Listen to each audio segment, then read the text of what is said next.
Real Talk on YouTube. Real talk. Let's get straight to it. Those tropical birds of paradise? Behind us? Yeah. They look like a fracking, like a stork with a mohawk. Look, for real. Yeah, they're pretty sick. Is that how they bloom open, like up off the top? Yeah. They're That's trying to find that sun, cuz. That's sweet. You know? That's sweet. Well, we rolling. Are we out there? We're out there. We're literally out there in the sun. Bro, that sun, it's like when you plug in your electric razor and it goes like 15%, 50. I'm sitting at 100, you know, fully charged. Yeah. You've talked about like kind of just how much the sun can affect things, and dude, it actually is crazy. It just makes you feel Dude, more I energy. mean, I don't know. Maybe this is just my observation and kind of an ignorant thing to say. But bro, like whenever we're walking around and driving around out west in these sunny climates, even in the middle of the winter, or you're in California or even like Florida, versus like going to like New York or Michigan or Cincinnati, like just the people's approach is just more kind of light and positive. Yeah. No, I agree. The sun makes people happier. Yeah, there's no question. That's for sure. I feel like there has to be correlation too on like when you're driving in traffic, it's a rainy, sad day, and people are so much more angry and stuff. 100%, yeah. I was just in Colorado, dude, last week, and it was like that. It was freezing, and everyone there was so mean. I mean, they were just like kind of rude. Yeah. Like they were just like a little bit, nothing against Colorado. Just I've not had that irritated. experience, but Yeah. yeah, they were just like not really happy. I get like that if I get holed up in Fayetteville for 10 days and it's like just kind of rainy and cold, and I'll struggle, man. You know, I'll struggle to find the motivation. Yeah, and NWA is crazy on the weather. I mean, it was like 60 last week, 20 today. It's going to be 70 next week. Like, it's just weird. I know. There's always that saying, if you don't like the weather in Arkansas, just stick around a day. Yeah. And you never know. Yeah, that is true. You've always lived in Arkansas, hadn't you? I have. Yeah. And I've literally, I think, seen it all. From blizzards to the hottest days I've ever experienced. Like, you really get a variety. Like, tornadoes, earthquakes. It's all of it. Everything but a tsunami. Have you read about the stuff going on with insurance rates? The insurance business is being upended, and the rates have just skyrocketed for different reasons in different areas. But Florida, there's been so many people moved to the coast in Florida, and the hurricanes have proven that insurance rates, premiums, both need to be high to cover the damage that will absolutely happen. And so somebody's got to carry that cost. And then the same thing in Northwest Arkansas with roofs. There's going to be changes. There already is to the way that insurance companies are going to cover roofs now. It used to be like, oh, I saw a little bit of hail damage, and these insurance companies would come in and literally replace the whole roof. Those days are gone. And that's why we've seen our premiums go up, because if everybody gets a free roof, somebody's going to pay for it. And so there's new regulations that are actually already imposed right now to where the inspection and the requirement to meet for a new roof, for a claim, is much more stringent, and it's going to be way more difficult. Dang. So Will that ask your affect- insurance agent about that. You think that'll affect the way agents kind of like present to their clients, like, hey, this house is good, but it's gonna need a new roof in 2 years now. Dude, we have agents that have noticed on an inspection, you know, that there was a minor amount of roof damage, and have used that as a negotiating point to then get their buyers a check cut at the closing table for sometimes $15,000 for a new roof, which keeps the deal alive, and that won't be the case anymore. Dang. And so they'll kind of lose that lever to pull in their negotiations if there is some damage on the roof. Dang, dude. Yeah, it'll be different, but it should be. It was way too easy to get a I brand know. new roof. Well, and I always have people. I have people knocking on my door every day to go inspect it because Yeah. they want to help you. Kind of. I mean, it's low key. In any other type of insurance, what happens with roofs sometimes would low key be called insurance fraud, right? I Because like they never used to just understood put it. new roofs on people's house for I nothing. never understood it. I never understood it. There would be a little bit of damage in a corner, and they would cover to replace. I got my roof replaced because of it. Yeah, I know a lot of I people. mean, But yeah, so there's some changes going on there, and That'd that'll be- affect us in NWA. You think those roofers, like guys who own roofing businesses, they just like they see hail falling and they're just They like, love it, bro.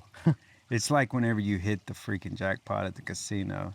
It's the same sound they hear when that hail hits the roof. it's not guys. hail falling, it's money falling for them. Exactly. Hell yeah. And dude, they'll just like as soon as you'll hear a little hail, I'll start getting texts. From these roofers. Yeah. If your agents need anybody to inspect their houses tomorrow, let me know. Dang. One hailstorm is enough income for them for 2 or 3 years, correct? I really don't know how that works, Yeah. but I Because know I feel they like they'd have it. such an influx in business. I know they love it. That's funny. Man. Yeah. That'll probably be a good change. That's good for realtors to know for sure. Because I feel like to be equipped with stuff like that is just where the realtor on the buying process is so important. Yeah, I know. Because I didn't know anything about roofs till I bought my first house. It's important that realtors do have a broad scope of knowledge and maybe not necessarily expertise on outside industry things, but a resource for somebody who truly does have expertise. And so this is that case. They need to understand what insurances will cover on a damaged roof and how that process works to a degree, because it has changed. And so, yeah, insurance agents, it's always important to link up with people, including an insurance agent as a realtor. It goes back to that activating thing you were saying too. In that case, it's like the most practical ever, because you were talking about you introduced two people and you're always that person who introduced them, no matter where the relationship goes. But in the same way, like that's even more, I mean, golly, if you have a professional who's helping you with all these little things too, and it can keep you connected with a client, right, for years, because they'll call you as a resource. Yeah, and that's what you want. All things real estate. You want to be their resource for all things real estate. Yeah, it's like a resource. Yeah, service after the sale, and it will keep you involved in that relationship if they know that. And we should have a continuous relationship. People buy 7 times in their life. And the question is, are you the type of realtor that is going to do one deal with 7 different people? Or are you going to do 7 deals with one person? And the answer to that is always the latter. You want to look at a client and be their resource for life. You want to provide so much value, even after the sale, in the interim, when they're not buying and selling, that then they know they can trust you whenever they do buy or whenever they do sell. Yeah. And so that takes work. And I think we as real estate agents have to understand that it should be earned. It should be earned. I think sometimes people get a little upset if they don't get the call back to be their realtor if they bought or sold, but they had used them previously. And so automatically the move is never to kind of go, I'm the victim, they should have called me. The move is to go, man, where did I misread that? Where did I not provide enough value to them after the initial sale? Where could I have shown up for them? Where could I have inserted myself to give them information? Where could I have stayed top of mind? And so it's the mindset and the resource thing. When things come up, I want them to think about me as a realtor, even if it is hail damage. Oh, I better call Stu, because I know he'll have a guy or a girl that knows exactly what they're doing when it comes to assessing the damage, and then getting me the highest amount possible from the insurance company. Yeah. Could you find anything? Be looking for stuff. We may come back to it on the insurance claims, Yeah. on the amount of money that have went up, maybe specifically in the state of Arkansas on roofs. Yeah. I was looking that up. Okay. Arkansas has 3,000 as their average home insurance compared to the national average of 1,800. So it's more. Does it indicate why? Just more, we have more storms, natural disasters, blizzards, things like that compared to the normal state. It's kind of a variety too. You're getting snowed on, and then like I was talking about earlier, the next week, hail, and then the next week it's 100 degrees melting rainstorm, that. Yeah, and it's like lightning, trees falling, 40-mile-per-hour winds, and then hail. yeah, it's just we have such a variety to cover, Yeah, and it's so interesting. yeah. What were you thinking of? So when you were saying that, I was thinking too, though, of how agents, I think that's the exact reason to hit a few points, but they kind of go together.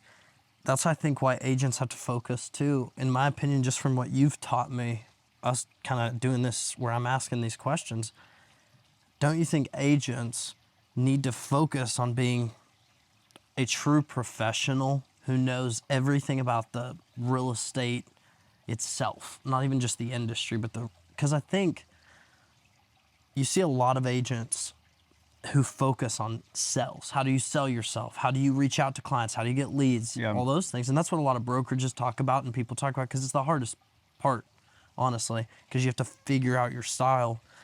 But in a way, I feel like, too, you have to remember to equally balance, hey, I got to remember how to treat this client after I've landed them. And I need to be able to provide them all this value so that I can get them again and again and again.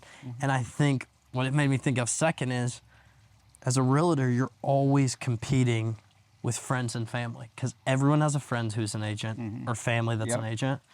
And I think the only way to win is by being a true professional. Yep. Not just nicer than their friend or family. Yep. And professional, to qualify that, is somebody that's going to give you an edge because of the amount of value that they're providing you, Yeah. right? I think in any business, it doesn't have to be real estate, but I've done this, like our customer journey. You want to have a customer journey for everybody. If you walk into Dick's and you're looking for a soccer ball, they got you pegged within your demographic of the type of journey that they want you to have. And so they may have a specific person standing in a specific location of a store that engages you in a certain way based off the fact you're a curly-headed bad boy in your 20s, right? And you're a male. And so that customer journey that we have is so important to close the deal, to solicit you, create a funnel, get you to transact. The biggest issue, most places, customer journeys do not extend after the sale. We, as real estate professionals, should consider our customer journey as a never-ending journey. It may be more hyper during contract to close, but customer journeys, good customer journeys that are truly getting to the heart of building a relationship and value, must extend after the sale.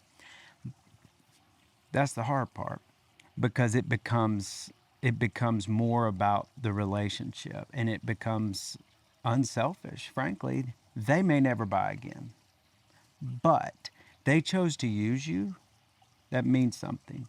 That relationship should be valued, and potentially will buy and sell, potentially will refer you if you earn it. And so the customer journey, if it doesn't extend after the transaction, regardless of the business, you're selling yourself short.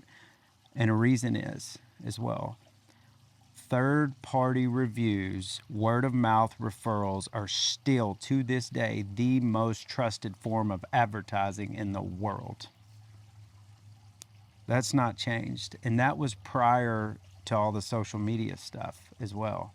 So somebody going, Presley, Spencer is the best agent, and let me tell you why, is more powerful than anything that he could ever read, that he could ever see that is ever going to be marketed to him digitally.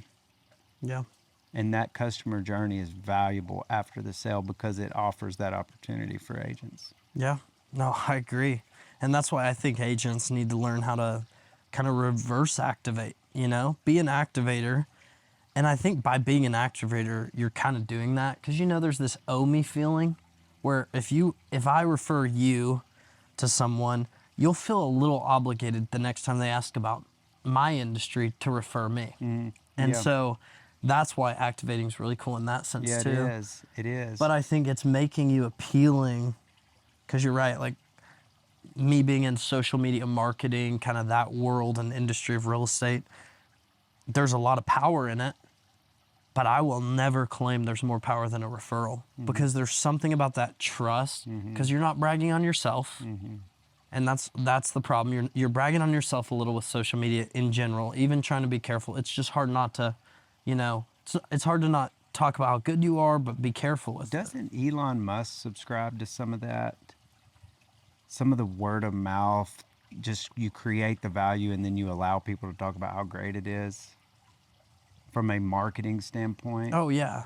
Yeah, he spent... Versus just blowing up tons of money on ads. Well, Is that true? Yeah, look it up. But I think with Tesla, he didn't do advertising until this year. Okay. And this was the first year because his shareholders acted like he was an idiot. Okay. And they demanded it. He understands the power of word of mouth marketing. Well, there is no substitute. What you got? Have you ever seen a Lamborghini or Ferrari commercial on TV or anywhere? No.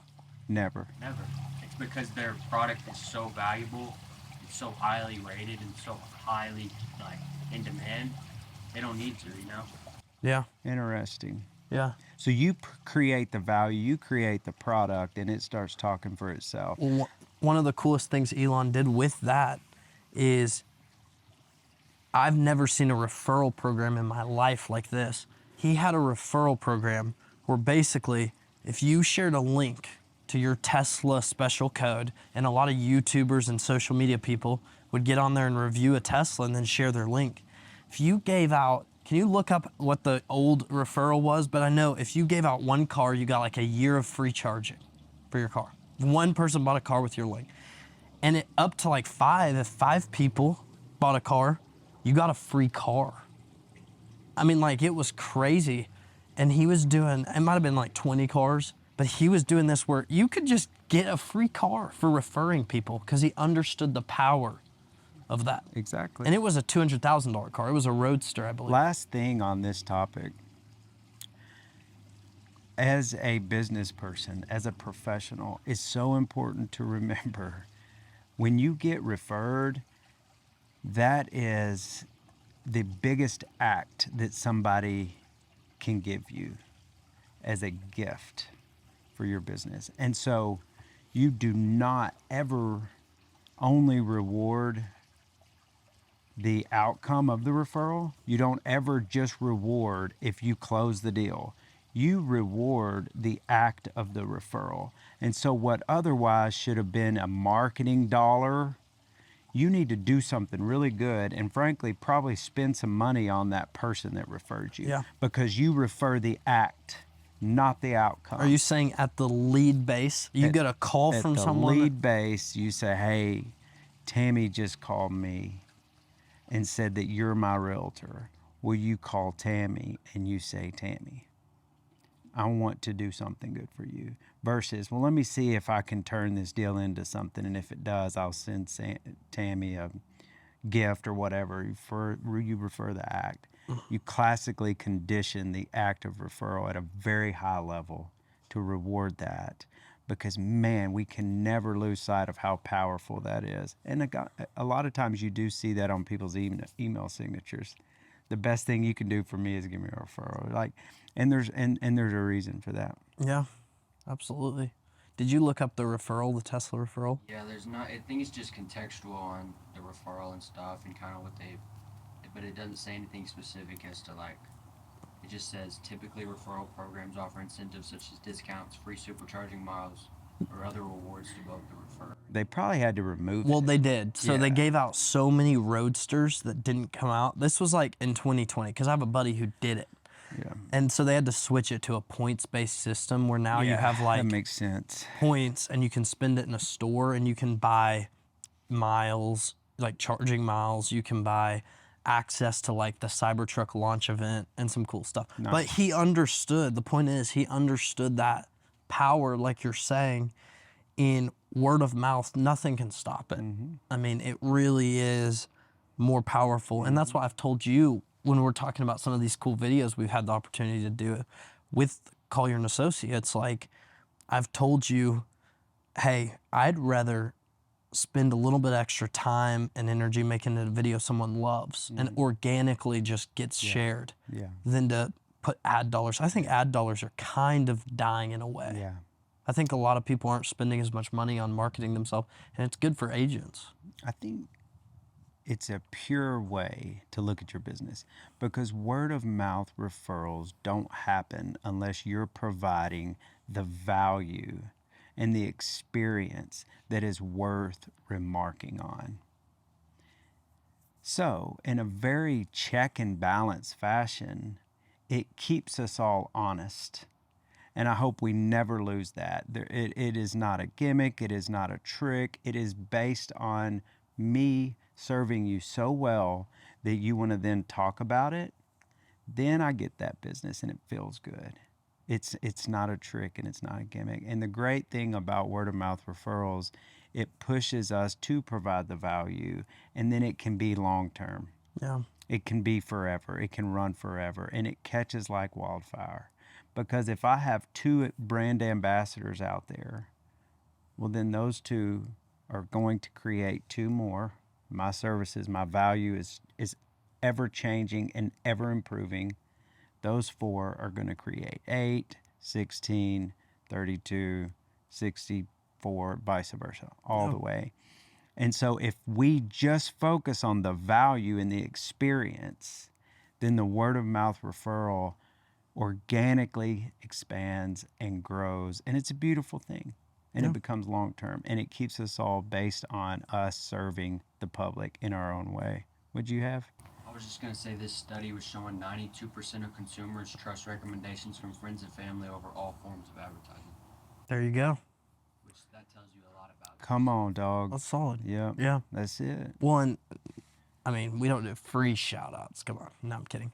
But maybe they'll send us some joggers or something. Who was that? But Bearded Goat, dude, Okay.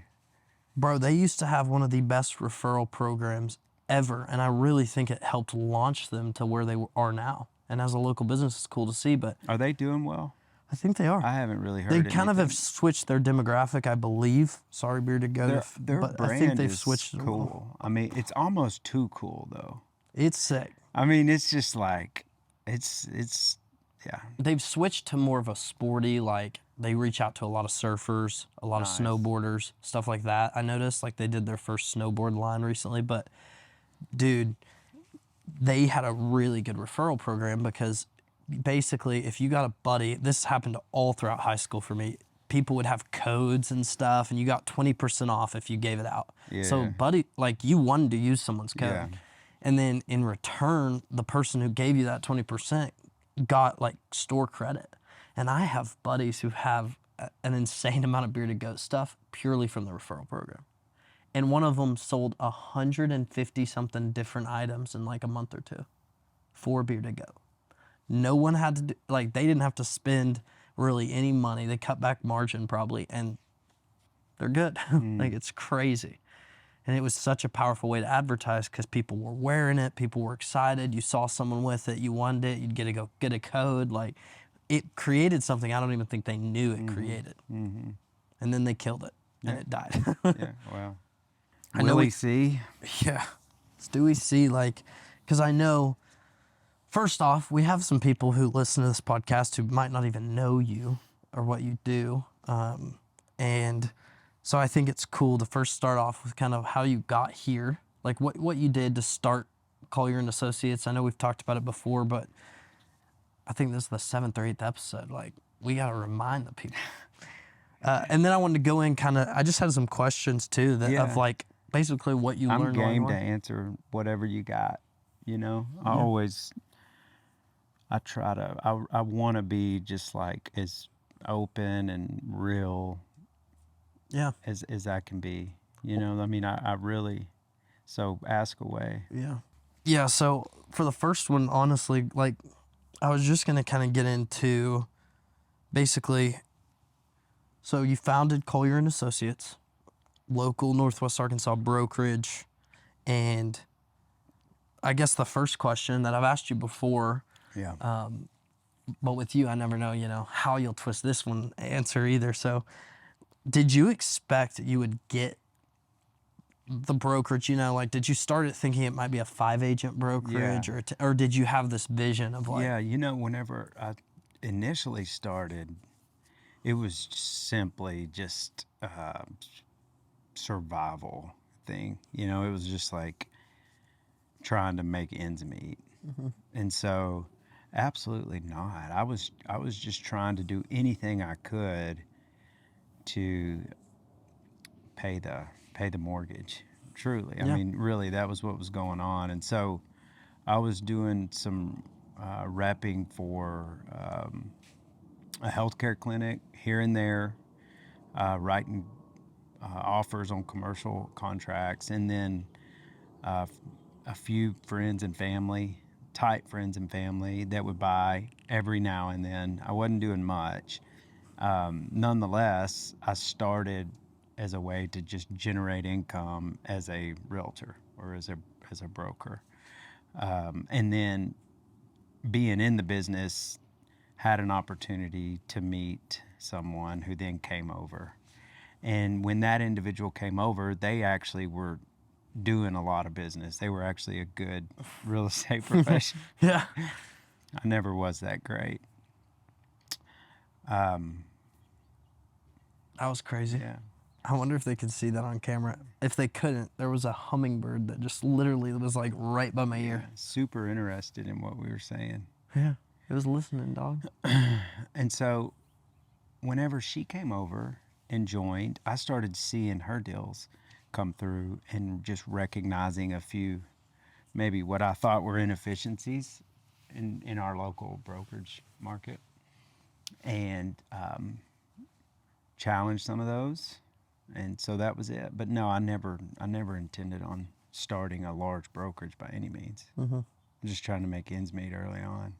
Working at a coffee shop, I truly didn't have an office or anything. Yeah. So it was rough. I mean, for the first, honestly, dude, even when we had like 30 agents, 35 agents, I was still going paycheck to paycheck, honestly. Like I would just be looking at the transactions, hoping that a few of my agents would close something. Yeah. Truly, like for a while. People don't realize that.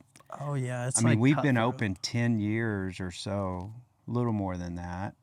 And I would say the first 4 was just a cut even survival, just enough to keep the lights on. Yeah. Well, and I feel like you grew at such a rate that basically to continue to grow and not cut the growth, all that brokerage money just had to go straight back into the brokerage just to Absolutely. survive, just to grow and Absolutely. to, hey, we need an office now. We can't, 30 people can't pull up to a coffee You were shop. exactly right. Presley, my son, and you and I were talking about that last night. Yeah. Like, we weren't taking vacations. We had some money coming in, but it was all going back in because I believed in the people that were coming over, and I could feel that we were doing something. And so I bet on that. I trusted my gut, and I bet on that, and I bet on those people. And we didn't do certain things that we could have done if we wouldn't have reinvested it. Yeah. And so that really worked out. That was a blessing that we had those people come on. And I think a lot of the growth and momentum was we got the right people early, and those right people attracted more right people. And then those quadrupled and Yeah. Well, I've told you continued to that. grow. I think that's a common thing I've always told you I really respect about Collier and Associates, and that the culture whether you built it intentionally or kind of got lucky and stumbled upon it, the culture that's at Collier and Associates is what makes Collier and Associates. And it's amazing. And I think that's what amazing. really helped succeed. It's amazing. It's such a blessing. And everybody that is over there has adopted it. And I think it started again with the first 10 people we got right. And we're very careful about who comes over and who we let in. But the culture is one of shared values. It's one of let's figure out who is best at what and allow them to give that to the group for the greater good. And if we can have 250 people share, collaborate on what their best unique skill is, we have 250 skills that are all at the top of their game sharing with 250 people. Yep. And the power of that is phenomenal, but it takes a culture of trust. Absolutely. I mean, it's a very faith-based thing to go, I'm going to tell you what I'm best at. Yeah. But there is a principle, and you got to give it away to keep it. If we are willing to share our value and our perspective and our skill set with somebody else, inherently it grows within us. It's an abundance mindset, and we always end up doing more business and becoming more successful in the long run. Yeah. And our agents have bought into that, and it's been a beautiful thing to see. And I don't think I really had a whole lot to do with that. I don't know if it's luck or just kind of the people that were already there, or I don't know. But it's such a blessing, and it's the power behind every great organization. Yeah. It's never the leader. It's never the leader. It's not. If the leader can allow people to share their strengths, that's it. Yeah. It's never the leader laying out this is the way it's going to be. There's got to be a level of flexibility to go, I believe in you, I believe in you, I believe in you, go. Well, especially for you and in real estate, because you're working with independent contractors who I can know. kind of do their own. I mean, you're not Sure. assigning tasks and stuff. No. And so that's what's cool is this. And I love the environment of the sharing, because how many agents are in Northwest Arkansas total? Shoot, dude, I don't know. Can you look that up? Like maybe 3,000. It's changed or a lot, something. so There's a lot. yeah, there's But a lot. half of them sold one house or less. Yeah, but I mean, still, like I'm saying, Last year. your competition isn't the people within your brokerage. That's 200. I mean, like if every house in NWA was sold to a Collier agent, everyone would be fine. Like, you know? Yeah, And so yeah, I yeah. think that's what's cool. You guys have really taken in is like, it's not like this. I can't share this with them because they're gonna go take my clients, and it's honestly Yeah. impressive because that is a scary thought. Well, sure. You got to have some trust in your buddy. Absolutely. You know what I mean? No, and yeah, it definitely takes some trust and. I mean, that's like calling a buddy and saying, hey, man, I can't go on my vacation. You think you could take my wife down to the beach house and spend a week? You know? You putting some trust in your homie there. And so it is. It's like you kind of got to step out there and trust him. You say, hey, here's how I operate. Here's how I grow my business. Here's what works for me. And No, I agree. So here's some questions based on just your story, and because you've obviously, I think the biggest thing you've learned, you probably just realize 2 or 3 years later, looking back, it's just kind of cool to see 10 years now of just lessons you've learned over doing business and making connections and activating and all the things that you've worked on. So what would you say is probably like the biggest just overall business thing you learned about starting your own business? Just like agents have their own businesses.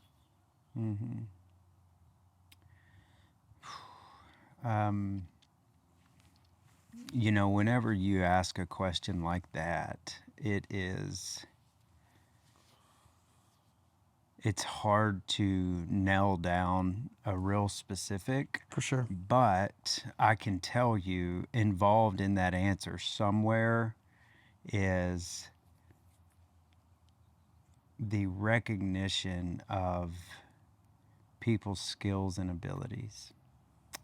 And sometimes I had to get out of my own way to recognize that. And I think that's why they say hire people or affiliate with people that are smarter than you.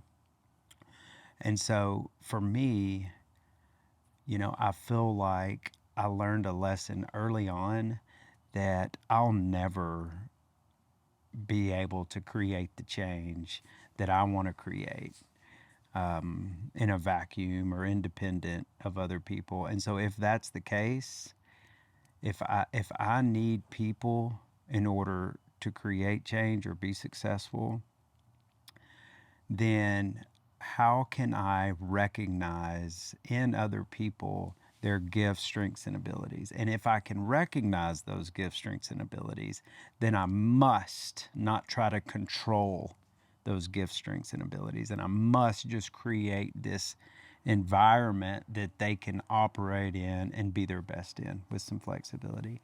And I think I learned that pretty early on. And I still feel that is a very tried and true truth, not only in business, but in my life. Knowing that, A, I can't change people, places, and things. So if I can't change them, maybe I can recognize those gifts and abilities and create an environment that then they can blossom and show those and make change No, I agree. with a shared purpose. Well, and that's a hard question, and I think you know. nailed it because, like, on purpose was giving you kind of a broad one to kind of start the conversation. Because when I was going through it, I was thinking, well, I want to see what comes to your mind first, because I know that means it's pretty fresh, but also relevant. Because you've probably learned 1,000 different things, like anyone. You learn even the basics of what tax forms do I need for running a business, but I wanted to see kind of where you think the importance of, like, I guess my next question. I appreciate the question. Yeah. I guess my next question too was kind of a similar one, but a little more on you, but kind of funny. I mean, you can make it could be anything. But what would you say is your most improved thing you've learned? I mean, I know that's also hard because you've probably changed so much, but from when you started to now, was there anything you looked back, you were like, I was so off on that, and I'm glad I recognized That's it? a great question. That is a great question.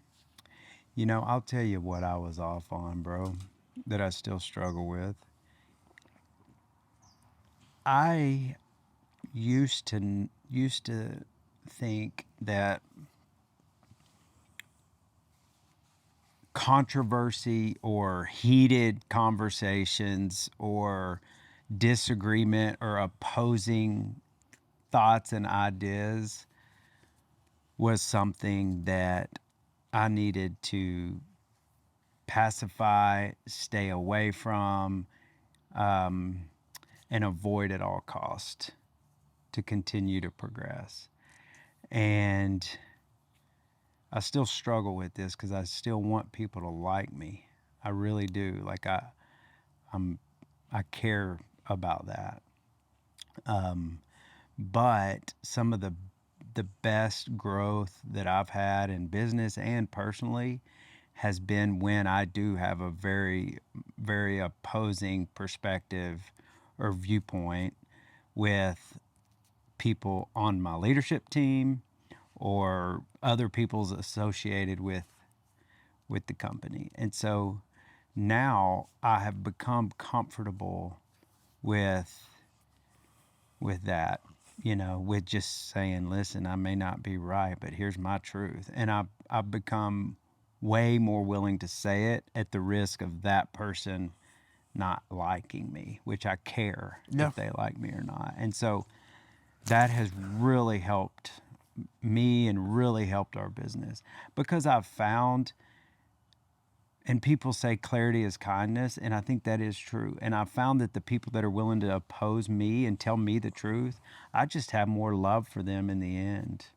They care enough to be honest, and they're willing to put themselves out there a little bit for me to go either A, thank you, or B, how dare you disagree. If you're not going to get along with this, you better go find something else to do. And they're putting themselves out there. And I never want to be the person that would ever hold anything against somebody for being honest with me. And so I have had to mature, and that's been a kind of a hard maturation process, but it's something that I've learned along the way, and I try to not steer away from anymore. Yeah. Well, I mean, honestly, that's a really good word, because as someone who talks to a lot of agents and works with a lot of agents, me personally too, something I figured out is I've got to see some of agents that work for you kind of mature in their business, you know? Start out where they called me about their first photo package ever. Like, we need these photos, I want to do. And then seeing them a year later where they're doing multiple deals and the photo thing's nothing for them. Like, oh yeah, we're on our 50th photo package. Yeah. And so I've got to see that. And one thing I realized is the maturity of an agent's similar. It's realizing that, hey, maybe you don't have to tell your client, you know, yes all the time. Hey, we want to list it at 1.2. It's easy to say, yeah, sure, I'll put it up there.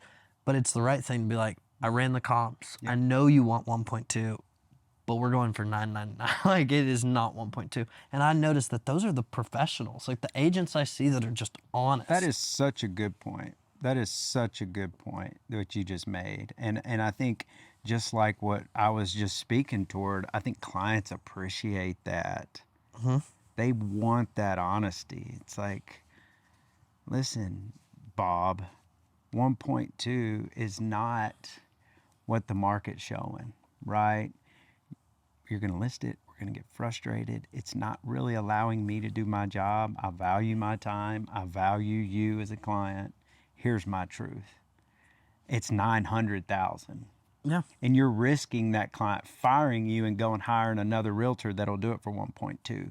But anybody that is worth working with will keep you because you're honest and probably establish a long-term relationship with. And so you are dead on, exactly right. Well, and I've seen agents who are the opposite, like that will, and there's always going to be those, Yeah.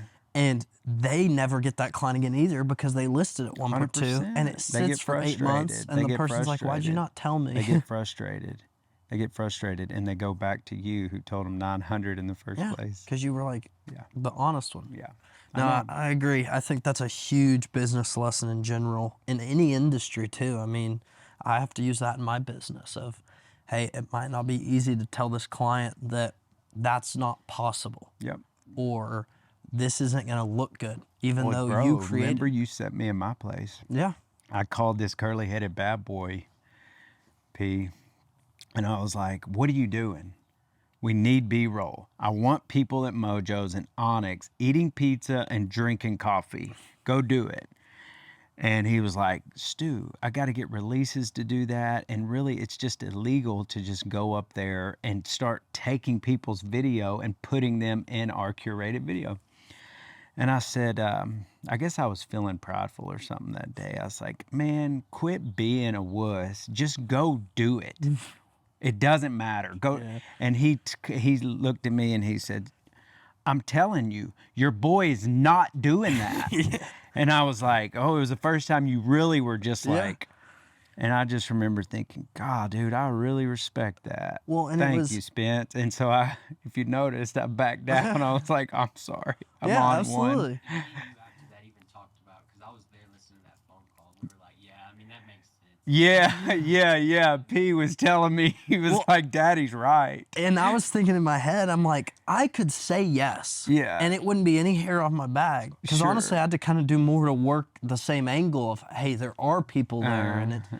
And so I was like, it'd almost be easier.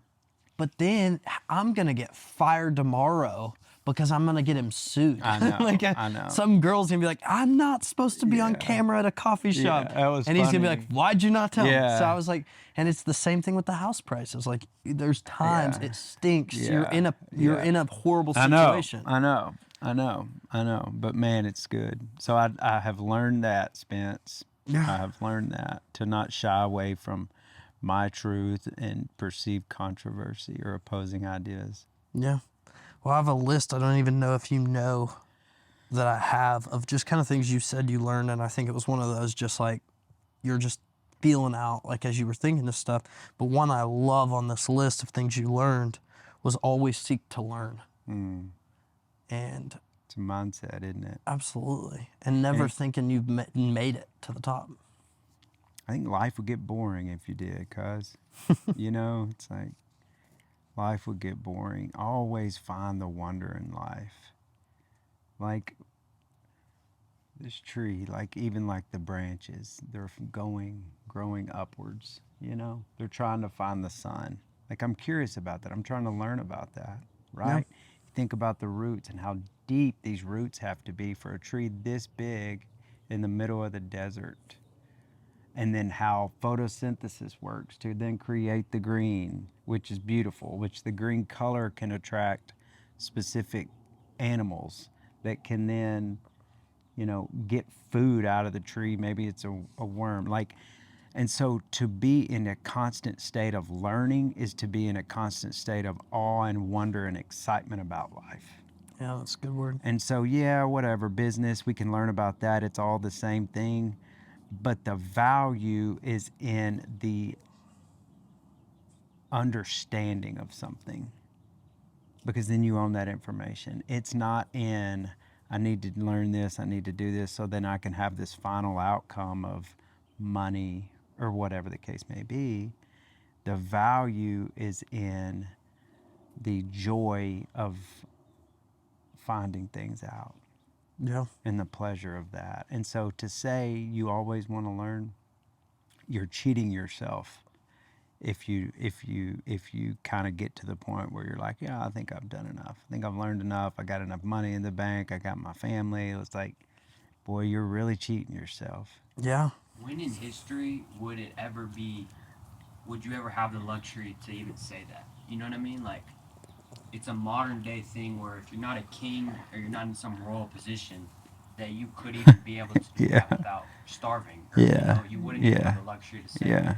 it's enough, or you know what Yeah. I mean. So deeply within us, it's like it's something feels off if we have that mindset, you know, because we have to wake up every day, regardless, and keep pushing, keep leveling up. Yeah.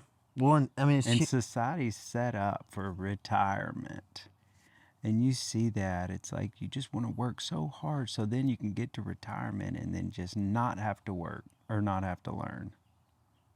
And it just, I don't think that humans are built for that. well, I mean, look at human nature. Like, kind of like you were talking about too, this feeling of like, do you have enough? Whether it's learning, have you learned enough? Or do you feel like you have enough in life?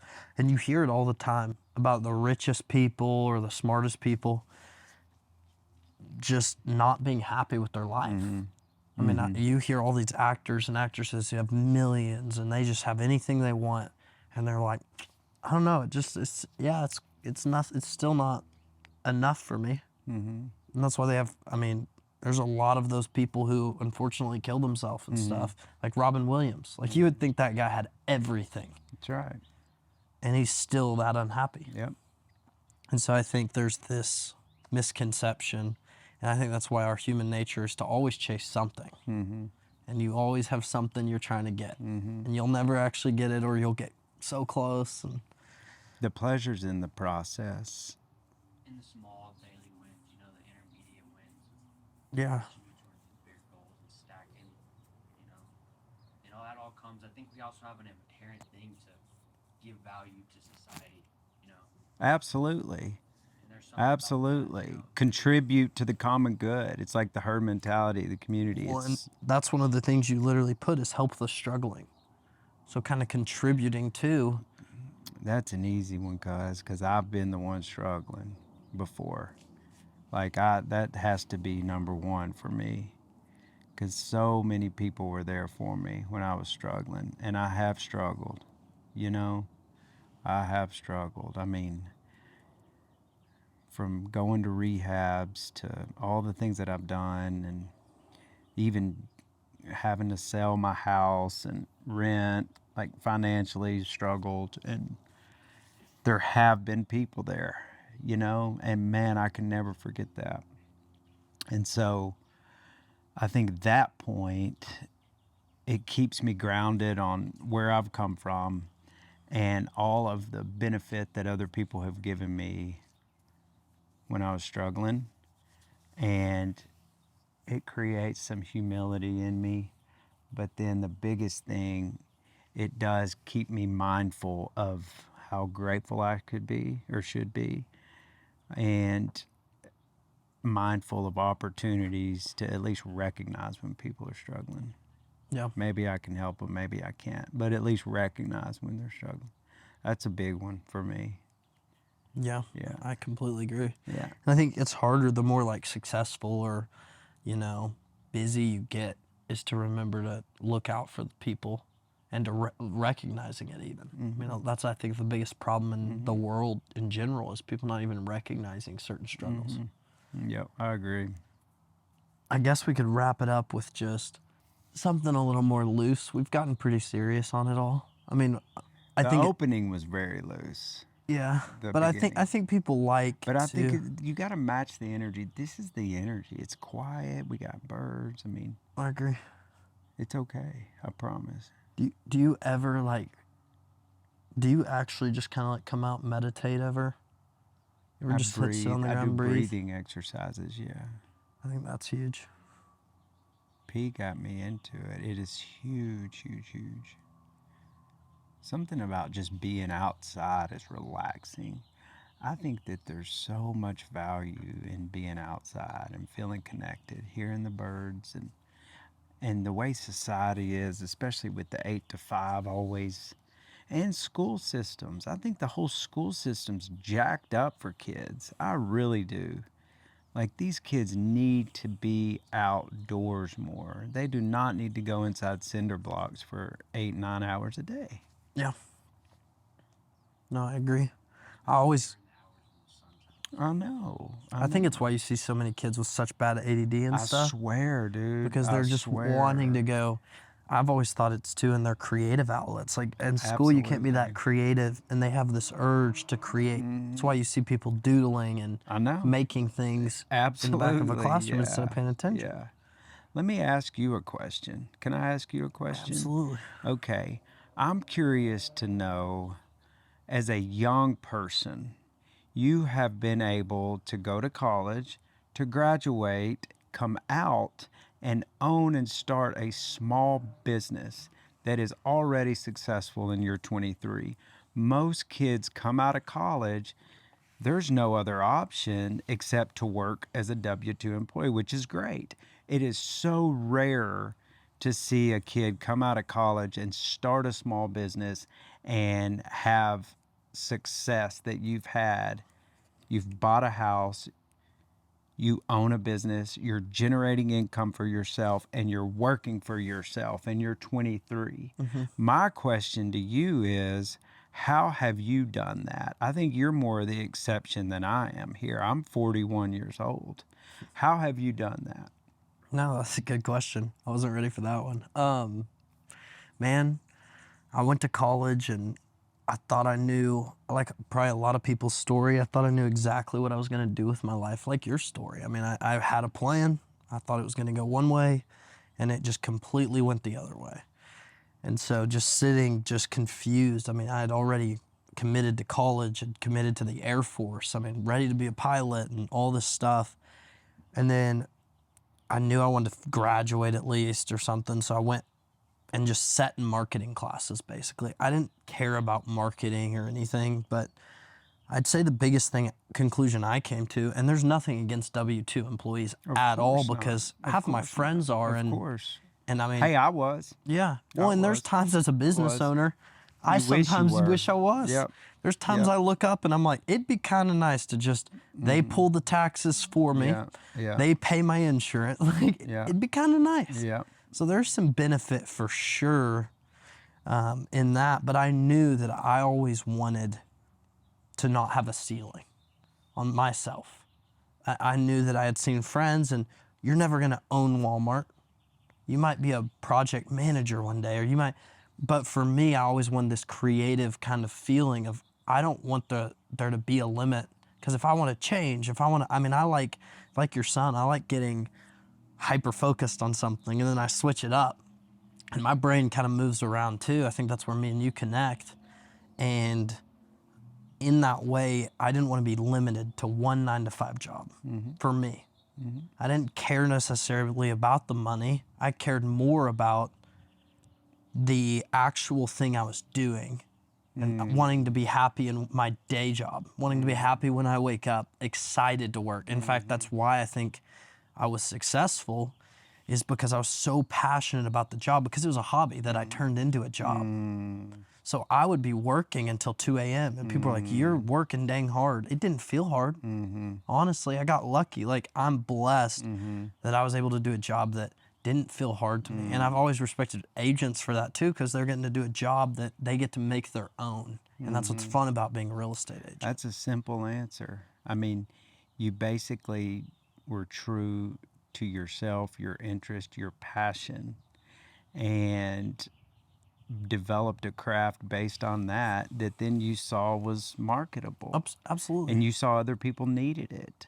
And so the value, the lesson there for other kids coming out that are 2 or 3 years younger than you, if you truly have a passion, turn it into a craft and then find people that need it. Agreed. And you did that, and you happen to be really good at it. And so I needed it. Yeah. Other people needed it. And so congratulations, and good for you for stepping out there and not kind of giving in to fear and going, I'm just going to go do the safe thing. Going, hey, look, this passion of mine is what I love. It's what I care about. And I get so much satisfaction out of doing that thing that it's enough. Yeah. Well, I mean, and that's where I was really blessed, because like I have a buddy and he has more creative and talent than I ever had. And it's with music.